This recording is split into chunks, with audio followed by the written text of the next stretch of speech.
Hello guys. So today is Tuesday. I'm back home. Tomorrow's Yom Kippur.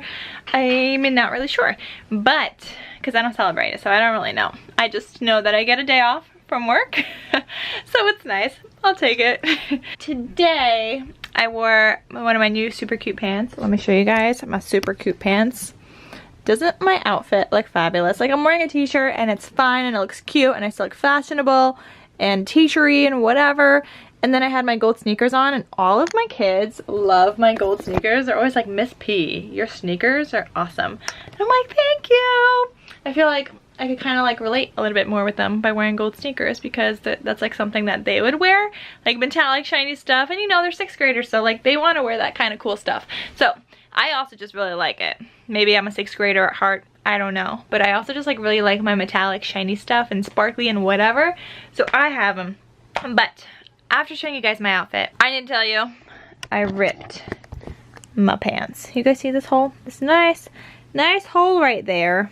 Yeah, I ripped them. So it was a complete accident. I was like getting off the train and I just like hooked onto something and it ripped my pants. Like, these are very thin, which is why I wore them today, because today is a warmer day. And they're very thin and they just like kind of like ripped. So I'm about to order a new pair of pants, and hopefully they still have these in stock, because I love these so much. I already got so many compliments on these today, but I also just like really like the colors. I like that I could wear a black t-shirt with it instead of always wearing white, because I'm always wearing white. So it's nice that I get to wear a black one with this, and I like it a lot. So I need to order a new pair of these pants. That's what I need to do. Second, I also had quite the rough day today. Aside from ripping my pants, aside from not having an umbrella and it pouring and thundering and everything outside today. Aside from that, I used my sweater as like my umbrella, but then kind of water started dripping through it, so then I still got wet. Then I almost got hit by a car by using my sweater. I didn't have like peripheral vision. It was like over my head and I'm like holding it up with my hands, and the sign I saw ahead of me, and the sign said walk, and I started walking as well as other people, but there was this car coming through that went through a red light, I guess, and I didn't see it with my peripheral vision because my sweater was in the way, because I was trying to protect myself from the rain, from the pouring rain. And they like honked at me, and they were literally like right next to me, like I was like right there, and they stopped and they were like honking. I'm like, why are you honking? Number one, because you ran a red light to get there. We had a walk sign, so you ran a red light clearly, and you're honking at me for walking on a walk sign. Like, I mean, yes, granted I should have looked, but I also have a walk sign and it was pouring rain and I had no peripheral vision.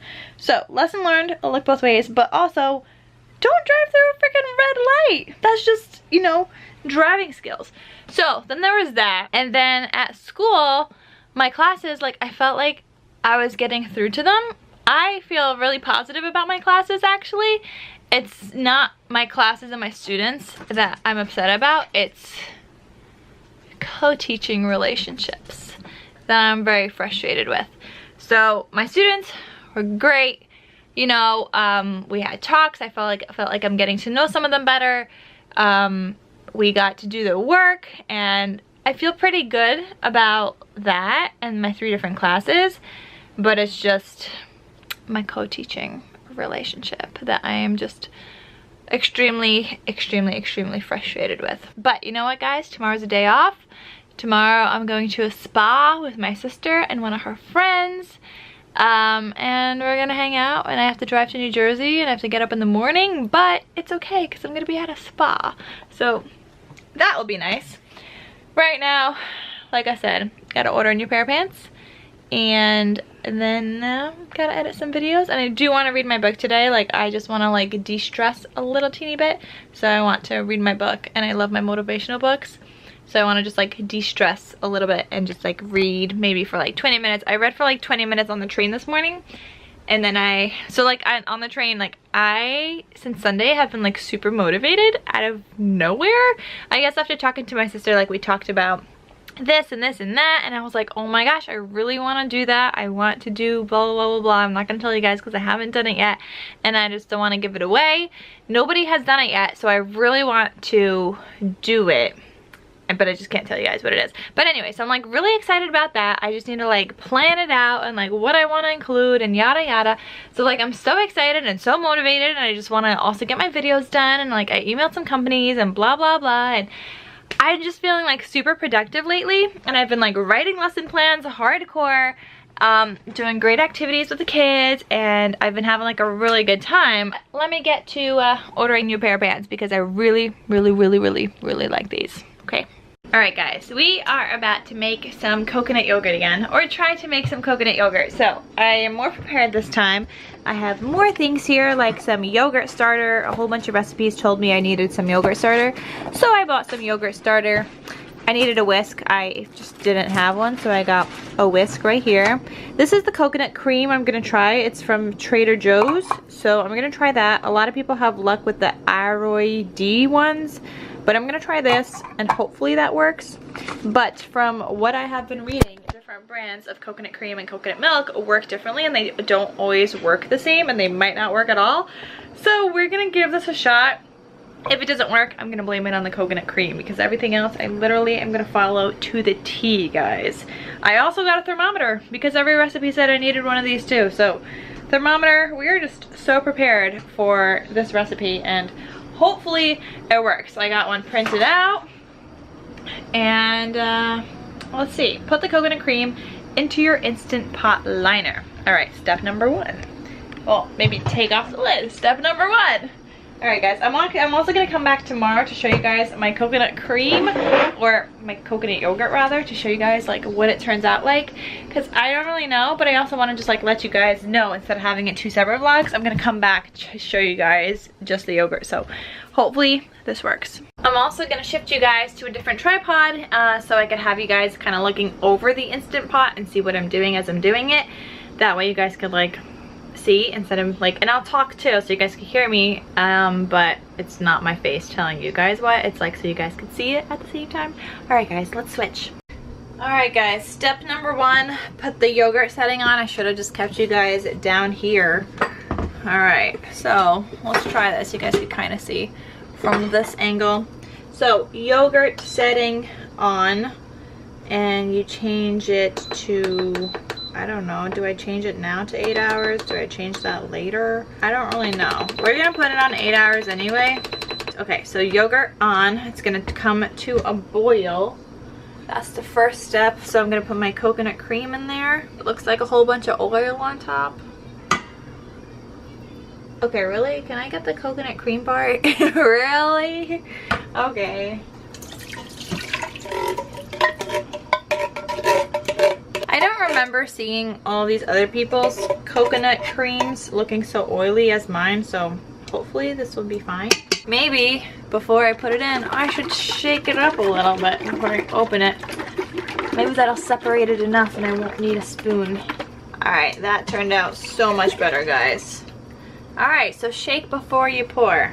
We're slowly learning. Okay, so now I'm supposed to just like whisk this until everything is like well combined. My Instant Pot is also way too big for this, but whatever.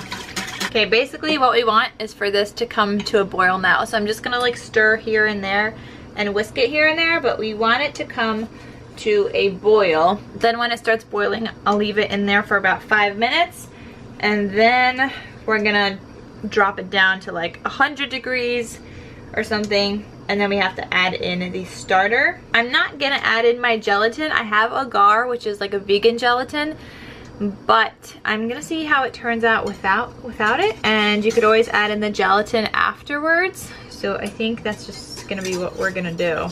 Alright guys, a little update. So right now I'm waiting for it to cool down. So the first time I pressed the boil function, it didn't even get to 180 degrees. It was like 173, using my trusty thermometer, hoping it's accurate and stuff. So I clicked boil again, and then it reached way past 180 degrees, and 180 is like boiling point, I think, for like milk and stuff. So it didn't actually boil though. I didn't really see any bubbles or anything. But I'm thinking 2 times on the boil feature has got to be enough and hot enough. I think the only reason that you do this is more so with regular milk, like dairy milk, only because you want to kill the bacteria. Coconut milk doesn't really have that bacteria, but by boiling it or getting to like a higher temperature, you're killing off whatever bacteria, if there is any, but it's more so for dairy milk, if you're using dairy milk. Okay, so right now we're waiting for it to go to a little bit below 100 degrees, so maybe like 97, 95, I don't know. We're using our trusty thermometer, but we need it to go down now to add in the live cultures, or the yogurt starter rather, only because we don't want the cultures to kind of like die, and if the heat is too hot, they're not gonna work. It's basically just gonna kill it off. The heat's gonna kill it off, and then this is not gonna work. So we are trying to get the temperature down, so I'm just sitting it on the floor where it's nice and cool, but it's not cooling down fast enough. Do you guys see that on my thermometer? On another note, guys, I just got an email from Ancestry DNA. So I did this kit thing, what was it, like 2 years ago at this point, or maybe it was a year ago. I did the kit. I turned out to be 93% Europe East, and then I had like a little bit of Finland and Scandinavia and Great Britain, but they emailed me today that science, you know, with updated science, now that they have like 13,000 people that have done this, and like, I don't know. So, science changes over time. And they sent me an email to check what my new estimate is of my DNA results. So, I'm looking at this right now. And with the new update, guys, oh, what did it say? No, what did I do? What did I click? These are the new updates, guys. I am now 82% Eastern Europe and Russia. That includes Czech Republic, Slovakia, Poland, and Lithuania. And now I am 18% Baltic states. So I'm not really sure what Baltic states includes. Oh, it includes Estonia, Latvia, and Lithuania. So this is very interesting news to me. I mean, I feel like the other one was more accurate only because as far as I knew, everybody was from Poland, but obviously I know that people have migrated over time. People haven't always been in one country. So it's kind of just like also interesting to see. I want to tell you guys exactly the email they sent me, just so you guys know, in case you guys want to do the Ancestry DNA. And yeah, I'll also have a link down below for Ancestry DNA in case you guys want it. But basically it says like this: take a look at your new Ancestry DNA ethnicity estimate. Your DNA doesn't change, but genetic science does. With 5 times more reference samples and more regions around the world, your updated results are more detailed and precise than ever. Assessing your updated results is easy, blah blah blah, and then it tells you how. So that's just like really cool new information. I'm now, instead of 93% Eastern Europe, I'm 82% Eastern Europe. That kind of changed drastically. That's 11% down, which is crazy. So who knows what I am at this point? I don't know. But back to my coconut yogurt. Coconut yogurt is still cooling down, and I'll be back with you guys shortly when it does. Alright guys, we are down to 107 degrees. This has been taking forever. Actually, probably not even that long, but I've been sitting here a while. Actually, no, I've been sitting here for 25 minutes. Should I just keep checking it? About 25 minutes. I still have like 7 more degrees to go. It's at 107 right now, so I needed to get to like 98-ish.